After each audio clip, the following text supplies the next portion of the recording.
নমস্কার সবাইকে সুন্দরবন কুকিংয়ের আরও একটি নতুন পর্বে অনেক অনেক স্বাগত জানাই। আর এখন কিন্তু বেশ সকাল থেকে একটু বেলা হয়েছে, তার কারণ সকাল সারা রাত্রি তো বৃষ্টি হয়েছে। আর সকালবেলা দিকে 5টা থেকে শুরু হয়েছে একেবারে 8টা-9টা পর্যন্ত টানা এবং জোরে বৃষ্টি। কেউ তো বাইরে বেরোনোর মতো অবস্থা না। তারপরে বৃষ্টি থামলে একটু সব বাইরে বেরিয়ে যা কাজকর্ম ছিল করলাম। আর সকালের খাবার ব্যবস্থা করা হয়েছে, কিন্তু এখনও কেউ খাওয়া দাওয়া করা হয়নি। তো এই মতো অবস্থায় চলছে, রান্না বান্না কোনো রকমে হচ্ছে গ্যাসে। উনুনের অবস্থাও বিশেষ ভালো না।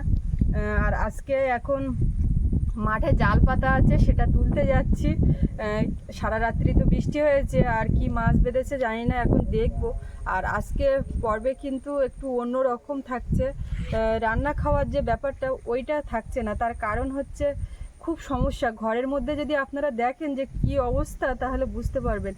এত বৃষ্টি হচ্ছে যে ঝাপটা যা দিচ্ছে, আবার ওপর থেকে জল পড়ছে, এখানে পাত্র পাততে হচ্ছে, এখানে এটা পাততে হচ্ছে, সে বিচ্ছিরি এক অবস্থা এই ঘরের মধ্যে। তো এই মতো অবস্থায় আমরা চলছি এখন। আজকের সম্পূর্ণ পর্বটা আপনারা সঙ্গে থাকুন, আপনাদের ভালো লাগবে। আমাদের এই যে অতি ভারী বৃষ্টির প্রভাবে কি অবস্থা, চারিদিকের কি পরিস্থিতি, সবটাই আপনাদের সামনে তুলে ধরবো। তো দেখতে থাকুন। আর আমাদের এই যে ভিডিওগুলো দেখছেন, আজকেই কিন্তু দিনের দিনে, ডায়েরিগুলো তো দিনের দিন হয়, কুকিংটা একদিন আগে হয়। তো আমি ওই কদিন বাড়ি না থাকায় আর বাড়ি ফিরে এসে এই বৃষ্টির কারণে একদিন এগিয়ে কিছু করা যায়নি। তো একটু পরে এই ভিডিওটা আপনারা দেখতে পাবেন। আর গতকাল ডায়েরির ভিডিওটা শেষ হলো, শেষ হওয়ার পর ওই এসে চান করছিল পুকুর, আর আমি ঘরের মধ্যে ছিলাম। এখন বৃষ্টি হচ্ছে, কোনো মেঘ ডাকছে না, কোনো কিচ্ছু না। হঠাৎ করে এমনভাবে হলো, মানে চোখের সামনে বিপদ একেবারে কেটে গেল। মানে ওপরওয়ালাকে ধন্যবাদ দিতে হবে যে সত্যি এমন এক পরিস্থিতি। হঠাৎ করে একটা বাস পড়লো আগুনের গলা মতো, আমার ঘরেও পর্যন্ত আগুনের গলা, এরকম আগুন ঠিকরে চলে গেছে। আর ও তখন চান করছে। এই যে ট্রান্সফরমার, এখানে যে হাই টেনশনের লাইনটা, এই লাইনের উপরে এই গাছের সোজা এখানে পড়েছে, তারের উপরে মনে হলো যেন বিরাট বড় একটা আগুনের গোলা এসে নামলো। আমি এক বালতি জল নিয়ে ঘাটের থেকে ঘরে যাচ্ছিলাম স্নান করে উঠে, আর চোখের সামনে ওই রকম বড় একটা আলোর মানে গোলা এসে পড়লো, আর বিরাট বিকট একটা শব্দ। তো আমার সেই স্নান করে বালতি নিয়ে কোনো রকমে উঠে গেছি, জুতো নেওয়ার সময় হয়নি, সেই জুতো এই পুকুরে ভাসছে, এ মাথায় একটা ও মাথায় একটা। তো ঘরে গিয়ে উঠেছি, বালতি নিয়ে জল টল সব বারান্দাতে পড়ে গেছে, এরকম একটা অবস্থা। আমি ফোনে কথা বলছিলাম আর ওই রকম হয়েছে, ফোন টোন ছুড়ে তুমি কোথায়, এবার ও ছুটছে, দুজন এরকম দৌড়ে মুখে মুখে, এরকম অবস্থা পুরো। ঘরের মধ্যে তো প্লাস্টিক দেওয়া, কিন্তু আগুন যেন ঘরের মধ্যে ঢুকেছে, এত কাছাকাছি হওয়ার ধরুন এইরকম। তো কালকে সত্যি মানে এত মন খারাপ লাগছে তারপর থেকে এরকম। আরে ওটা ন্যাচারাল বিষয়। এই তো যাই হোক, চোখের সামনে ঘটনা ঘটলে এরকম একটা আতঙ্ক লাগে। সে পিয়ালিতেও যেরকম ভিডিও করতে হয়েছিল, তা ওটার থেকে এটা আরো কাছে। কেন, একবার দুর্গাপূজাতে যাওয়ার সময় চোখের সামনে এরকম বাস পড়েছিল, ওই নারকেল গাছে। হ্যাঁ, এরকম এটা বালতি টালতি নিলে না মাছ নেবে কিছু। আবার আজকে সেই মাছ আনতে যাচ্ছি, তো মনে থাকে না। আচ্ছা দেখি কি মাছ বেঁধেছে, তারপরে দেখছি। এই গাছগুলোর থেকে আবার বেগুন তোলার মতন হয়েছে, বেগুন পুরো ভর্তি হয়ে আছে এই গাছগুলোতে। এইগুলো তুলে নিয়ে বিনা পানি পুকুরে দেবো। ওই করো। মাঠে ঘাটে জল হয়ে গেছে, প্রচুর পরিমাণে জল হয়েছে। বৃষ্টি আমার মনে হয় এবছরের শেষ বড় নিম্নচাপ হবে এটাই, অতি ভারী বৃষ্টি। মানে মনে হচ্ছে যেন সেই পাম্প চালিয়ে আকাশ থেকে জল ঢালা হচ্ছে। জালটা তুলতে হতো আরো একটু আগে। তো বেরোনোর মতো অত বৃষ্টিতে, আর এবার থেকে ওই বৃষ্টি বাদলা হলে বাইরে বেরোনোর দরকার নেই, যা হয় বাইরের দিকে যা যায়, চানও বন্ধ রাখবে।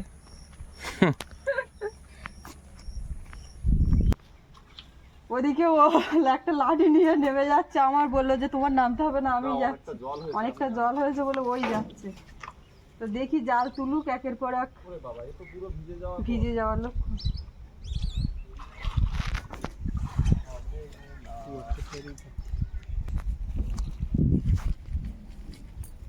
কালকে তো অনেক মাছ উঠেছিল, আজকে দেখা যাক কি ওঠে। সারা রাত বৃষ্টি হয়েছে।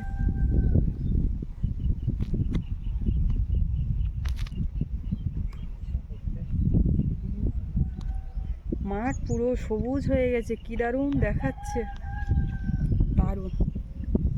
ডাল চাষ হয় যখন তখন একরকম দেখায়, আর এই ধান চাষের সময় এখন এই অবস্থায় একরকম, ধান পেকে গেলে একরকম। আরে না, এই তো জানতো সব ফলফল করছে একদম। এই জালে মূলত ট্যাংরা আর পুঁটি, কই মাছ, একদম ছোট ফাঁসের জাল, কিচ্ছু এর থেকে এড়াতে পারবে না। আরে ওই লোকের পুকুর ডুবে যাচ্ছে না, এই সময় ওই বড় ফাঁসের জাল দিতে পারলে বড় বড় মাছ বেরিয়ে গেলে কাতলাও পড়তো, বুঝলে? হ্যাঁ, কাতলাও পড়তো, বুঝলে তো, বড় ফাঁসের জাল দিলে। এইখানে এখন ছিপ ফেললে কিন্তু মাছ পড়বে। নিয়ে আসো ট্যাংরার ঝোল।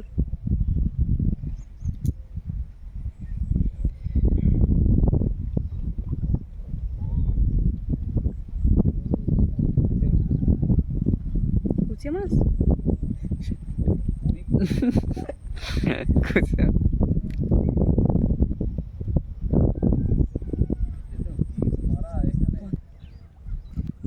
বাবা, মাছ আর মাছ, ট্যাংরা মাছ প্রচুর। হ্যাঁ, পুটির থেকে দেখতে পাচ্ছি আজকে ট্যাংরার চাপ খুব। আরেকটা আছে এখানে, একবার তুলে নিয়ে আসো। বড়ে ছাড়াচ্ছি সব। এখনো দুখানা একটা ওই মাছ। এখনো দুখানা। বাবা প্যান্ট তো ফুল প্যান্টটা ভেজালে কেন? এই যা বৃষ্টি হচ্ছে তো সবার জামা কাপড় মোটামুটি কোনোটা শুকাচ্ছে না, একের পর এক ভিজে যাচ্ছে আর ওইভাবে থাকছে। আর আমি বাড়ি এসেছি, তারপরে সেই সমস্ত জিনিসপত্র যে কাচবো সে ব্যাগ এখন হাত দিইনি, তার কারণ কোনো রোদ নেই, কিচ্ছু নেই। সাবধানে লাঠি দিয়ে ঘা দিয়ে দিয়ে যাও।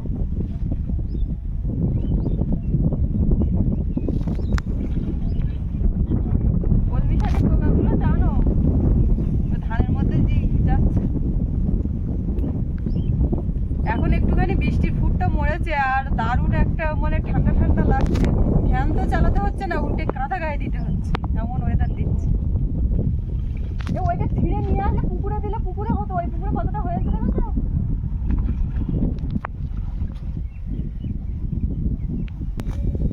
এইটা একটু বড় ফাঁসের জাল, এতে সব বড় বড় মাছ বাঁধবে, কি বেঁধেছে বিশাল সাইজের কই, কিন্তু বেশিরভাগ কইগুলো কালকে বেঁধেছে। কই মাছের সাইজ দেখো, বাবা, উরি! কই মাছের সাইজ দেখো। এই ভালো আছে, এখনো দুই একটা গেছে, একটা এইটা গেছে, কিন্তু এমনি কই মাছ সব ভালো আছে। চলো চলো চলো, একদম এই কই মাছ, ওই একদম সমান সাইজ। আর এই জালটা কিন্তু ওই মোনাদিরা এনেছিল, সেই জালটা কিন্তু এই ফার্স্ট আজকেই পাতা হলো, কালকেই। চলো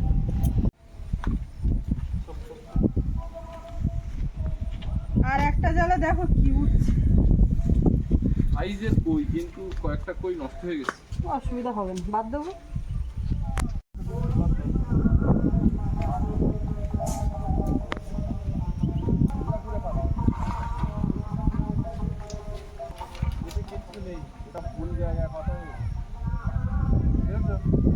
তুলে নিয়ে আসো, তুলে নিয়ে আসো।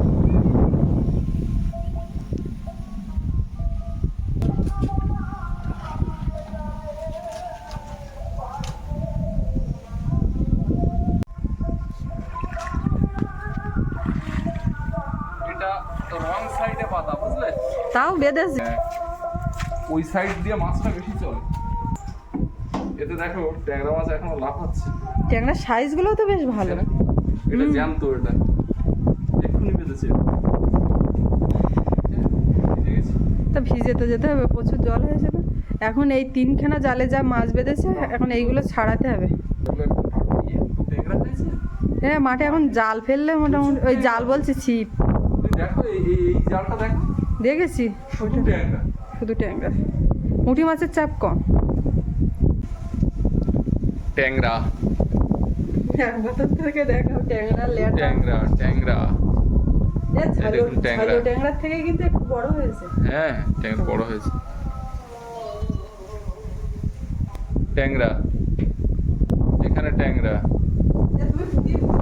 বড় পুঁটি, পোনা মাছের বাচ্চা, পুঁটি মাছ। এই যে জ্যান্ত, আমি ভাবছি মরে গেছে, দেখো এখন। না না, এই যে ট্যাংরা, এই ছাড়ানো হচ্ছে। কইগুলো দেখুন কি সাইজের কই, কাঁকড়া, এদিকে দেখুন কই, কইটা আবার কাঁকড়ায় খেয়ে নিয়েছে অর্ধেকটা। কই বললে না? এদিকে একটা কই দেখুন কি সাইজের, একটা ট্যাংরা মাছে ছাড়াতে গিয়েই কাঁটা ঢুকে গেল। সাবধানে। জানতো না সব একদিক থেকে ধরে না যাবো। ট্যাংরা, এই কই সাইজ কি! আপনারা কেউ কেউ দেখছিলাম কমেন্ট করছিলেন যে এই পুকুরে কত মাছ, পুকুরটা অপরিষ্কার করে রেখেছে, পুকুর থেকে মাছ ধরছো না, আগে কত মাছ ধরতে। আসলে এই পুকুরটার মাছ ধরার সময় কিন্তু এখন না। এখন টোটাল মাঠের জল পুকুরে এসে নামবে, মাঠ পুরো শুকিয়ে যাবে, তারপরে এর মধ্যেই পুকুরটা পরিষ্কার করে রাখতে হবে। আর যখন সব দিকে জল শুকিয়ে যাবে, জল নেমে যাবে, তখন পুকুরে ঘা দিয়ে মাছ ধরতে হবে। নাহলে এখন যদি আমি প্রত্যেকদিন একটু গা দিই, সব মাঠে চড়ে বেড়াবে, অন্যের পুকুরে গিয়ে থাকবে, আমার পুকুরে থাকবে না। মনাদি খাচ্ছি কই তোমার জালে, তোমার জালে। ওই এসে বলে জাল পাতবো জাল পাতবো। এই যে আরে বৃষ্টি না হলে আবার মাছ পড়ে না। এই এটা কইটা ভালো আছে, এটা একদম টাটকা একদম আছে। কতটা চওড়া দেখেছো? এর থেকে বড় বেঁধেছে তো। হুম। এই একটা। ও কালার কি এ কি অবস্থা! অবস্থা, দুরবস্থা। আমি ভাবছিলাম একটু ওই বাড়ির দিকে যাব, তো কি করে বেরোবো? যাই হোক দেখি যাবো তো। একটা শোঁ শোঁ শব্দ হচ্ছে। এসে গেছে তো, ওই পর্যন্ত সাদা হয়ে গেছে, এসে তো গেছে। মাছ দেখাও, মাছ দেখাও। মাছ, হ্যাঁ, বাইরে দাঁড়ানো আসার যাবে। আগে মাছটা দেখিয়ে নি। এই যে মাছ কিছুটা, যেগুলো ওই লাটা মাছ টাছগুলো ফেলা হয়েছে, আর কই মাছগুলো এনে আমি কেটেছি, কেটে ধুয়ে রেখে দিয়েছি। ট্যাংরা গুলো দেখুন, মাঠে প্রচুর ট্যাংরা হয়েছে। এসে গেল, আর দাঁড়ানোর উপায় নেই, এসে গেল। ওদিক দিয়ে একদম শোঁ শোঁ করে আসছে। আমার ওই বাড়ি পুকুর টুকুর সব ডুবে গেল গো। এবার ঝোড়ো হওয়া সঙ্গে বৃষ্টি হচ্ছে, বৃষ্টির সঙ্গে সঙ্গে ঝড়। দেখুন বৃষ্টি শোঁ শোঁ করে আসছে, আর তার সঙ্গে ঝড় হচ্ছে কেমন দেখুন।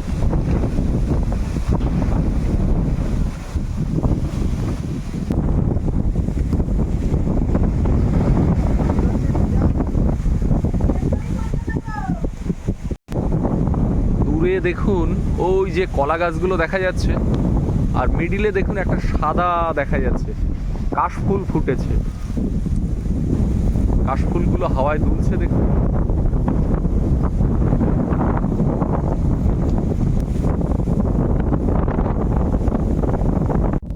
আকাশের অবস্থা দেখুন, সকালবেলা তো অতি ভারী বৃষ্টি হলো, আর এই 3 দিন ধরে টানা বৃষ্টি চলছে।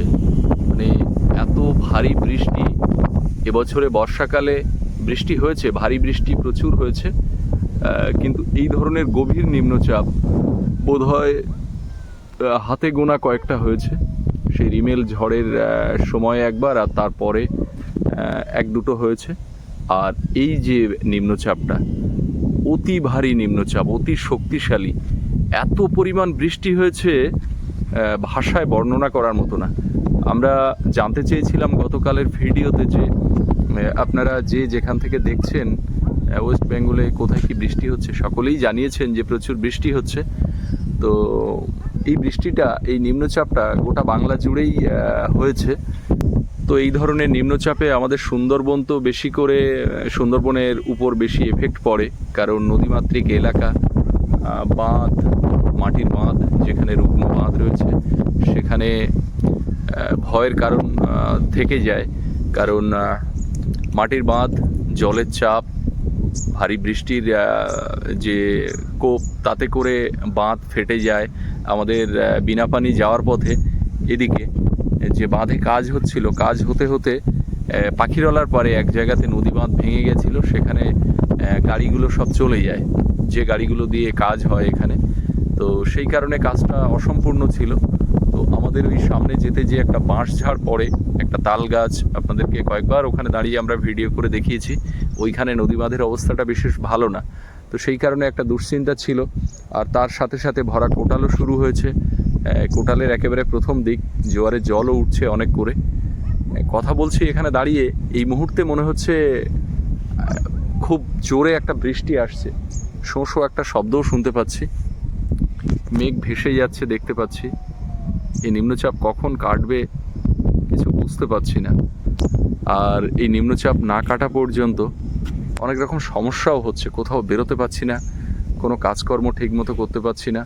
আর এই যে অ্যাসবেস্টের ঘরগুলো, এতে কি হয়, যখন অতি ভারী বৃষ্টি হয় এই নাটের গোড়া দিয়ে ফোঁটা ফোঁটা জল আসে। আর আমাদের যে রান্নাঘরটা করা হয়েছে, রান্নাঘরের ওখানে এই বড় ঘরের সঙ্গে যে জয়েন্ট যেটা রয়েছে, সেই জয়েন্টটা ঠিকঠাক মতো করতে পারেনি ও মিস্ত্রি কাকা, যে কারণে ওখান দিয়ে প্রচুর জল পড়ছে বৃষ্টি হলে। আর ঝাপটা তো হচ্ছে, শুধু আমাদের এখানে যে ভারী বৃষ্টি হচ্ছে তা কিন্তু নয়, বৃষ্টির পাশাপাশি ঝড়ও হচ্ছে।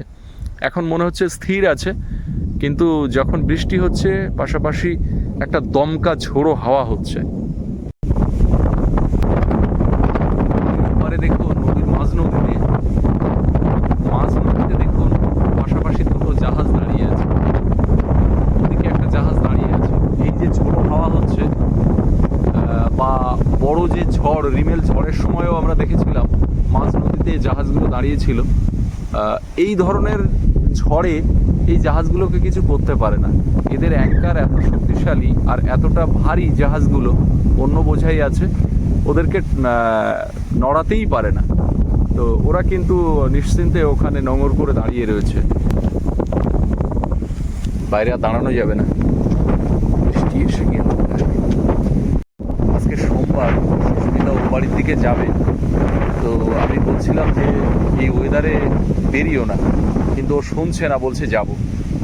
দেখা যাক, এই বৃষ্টিটা তো আবার আসছে, এই বৃষ্টিটা থেমে গেলে কি করা যায় চিন্তা ভাবনা করতে হবে। কারণ এই যা ওয়েদার আর যেভাবে বিদ্যুৎ চমকাচ্ছে, খুব দুশ্চিন্তার, বাইরে বেরোনোটা। বৃষ্টি বলতে বলতে বৃষ্টি শুরু হয়ে গেল, যেমন বৃষ্টি তেমন ঝাপটা দিচ্ছে। আপনারা দেখলেন যে বৃষ্টি আসলো টানা, কিন্তু প্রায় 1-1.5 ঘন্টা ধরে একেবারে হয়ে গেল এক নাগাড়ে। আবার এই ঝিরঝির করে হচ্ছে, সবাই খাওয়া দাওয়াটা করলাম, এবার বাসনপত্র ধোয়াধুয়ি করিনি। তো এইবার বাইরে বেরিয়ে বাইরের কাজগুলো সব সেরে উঠবো, কি অবস্থা। আর রাত্রিবেলার দিকে কি হবে বুঝতে পারছি না। এখন এই নদীতে কি ভাটা হচ্ছে, বোটের জলটা শেষ হবে। ভাটা হচ্ছে, এখন গিয়ে আবার পাইপ লাগাবো বোটে, জল হয়েছে অনেকটা। কোনো কাজ না, এখন তো ও বোটের জলটা সেচবে, নামবে। আর এই কালকের থেকে আর এই পর্যন্ত মনে হয় বোট ভর্তি হয়ে গেছে। এই শেষে হবে, আবার ফের ভাটা লাগলে, ভাটা না লাগলে তো আবার শেষে যায় না, জোয়ার থাকলে। আর এক্ষুনি ফোন আসলো, কোমলদা ফোন করলো, কথাবার্তা থেকে যেটা বুঝলাম এক্ষুনি আবার বিনা পানি দৌড়বে। তার কারণ হচ্ছে রাস্তার অবস্থা। রাস্তার অবস্থা ওই সবাই জানে যে এইখানে নদীর রাস্তা, কাঁচা রাস্তা, কি অবস্থা হয় বৃষ্টি হলে, আর রোদ হলে কি হয় সেটাও সবাই জানে। তো এর মধ্যে ও যাবে বিনা পানি ওইখানে মাছ ধরার জন্য, আর আমি যাব ও বাড়িতে। এই যা থেমেছে আর যা হয়েছে, ভিজে পড়ে যেভাবে হোক আমি একটু ঘুরে আসবো। আমি এই সোমবার করে না গেলে আমার যেন অস্বস্তি হয়, আমি বাড়ি থাকতে পারি না। তো এই দেখুন আবার চেপে আসছে, যা হয় হোক, বেরোবো এখন দুজন দুই দিকে। আর আজকে কুকিংয়ের পর্ব তো এই মতো হলো। এখন দুপুরবেলা যাই সেদ্ধ ভাত করেছি, করে রেখে আর যাচ্ছি ওই খাওয়া দাওয়া, কোনো রকম খাওয়া দাওয়ার দিকে সেইভাবে নজর নেই কারুর আর কি। তো আজকে পর্বটা এখানে শেষ করব। আর আপনারা সবাই কমেন্ট করবেন কে কেমন আছেন, কি অবস্থা, আর ভালো থাকবেন। দেখা হচ্ছে আগামীকাল। আর এতক্ষণ সাথে থাকার জন্য সবাইকে অনেক অনেক ধন্যবাদ।